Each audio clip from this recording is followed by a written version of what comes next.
Hi, my name is Rachael Gootnick, and I'm a recent RIT graduate from the School of Print Media. I graduated with a Bachelor's of Science in Graphic Media Publishing, and I am here to tell you a little bit about one of the projects we have in the Open Publishing Lab called the Open Publishing Guide. This is a website that people can use either from what we say age 9 to 99. And basically they come to our website and gather all the information they would ever need to learn about self-publishing their own personal work. And so I came out in the lab about a year and a half ago. I did some branding design work for them, and after that they kind of put me on the Open Publishing Guide. And I worked with a couple of students, also RIT students, and we put together this website. I was kind of the less techie person, and the two other students that I worked with worked on the back end. So I did the basic design, a lot of content management, a lot of gathering of all the information, all the research, and we kind of just aggregated onto this one site using Drupal, which is a content management system. And I'm about to show you the site right now. It's located at opg.cias.rit.edu. We do hope to change that sometime in the future, but right now we're still linked to the university. And so just a little bit background information about the site. It's completely free, it's completely open source. It was put together by students and a couple of the faculty here. We also partnered with the RIT library across the street, so we have a lot of help from their librarians over there because obviously they know a lot about books. And so basically we wanted to make this site as easy and functional to use for kids or for the elderly.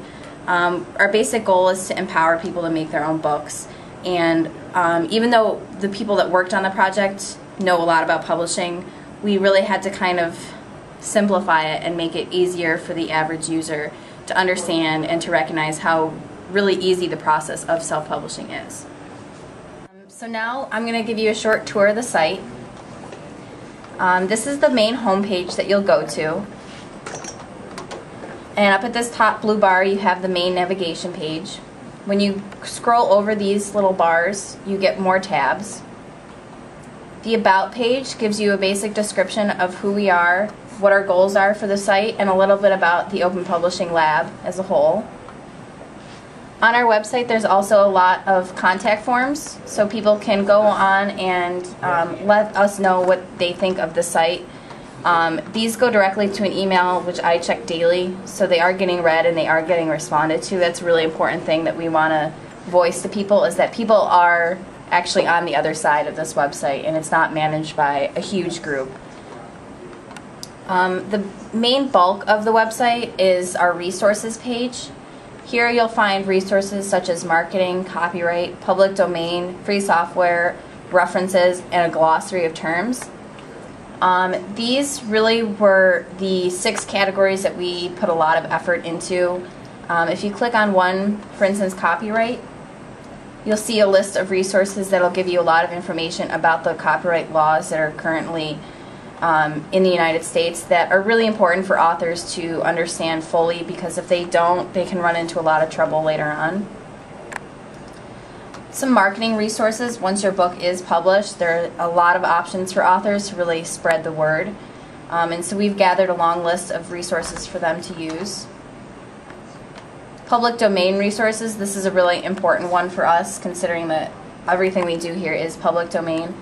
There's a long list of photographs. There's also text and information. Google, Project Gutenberg, places where people can get a lot of free content. Search engines, things like that, where a lot of people can go into Google and type in any term they want, but it's going to take them a while to find what they actually need from Google. So our goal was to really aggregate everything that they would need from Google and kind of use it on our site so they would have a one-stop shop, is what we call it.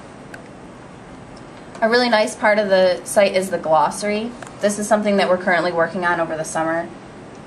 We do hope to add more in-depth definitions as well as images.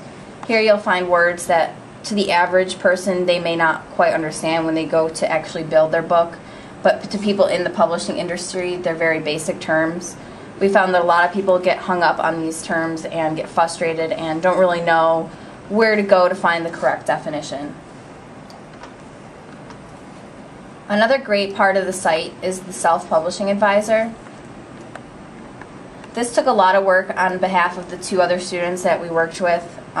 This is a free piece of software that was developed that helps users narrow down the choices for publishers.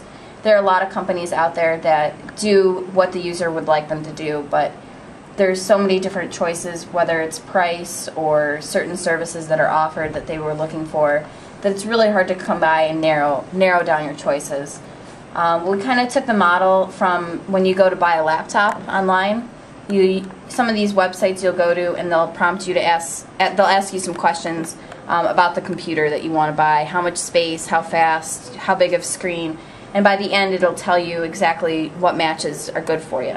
So we kind of took that model and did it for publishing. Again, the website is opg.cias.rat.edu, and please go to our site and talk to me because I'm here, and everyone out there who views our site really wants to know that other people are doing the same, and we really want to build a good base users that are communicating on our site.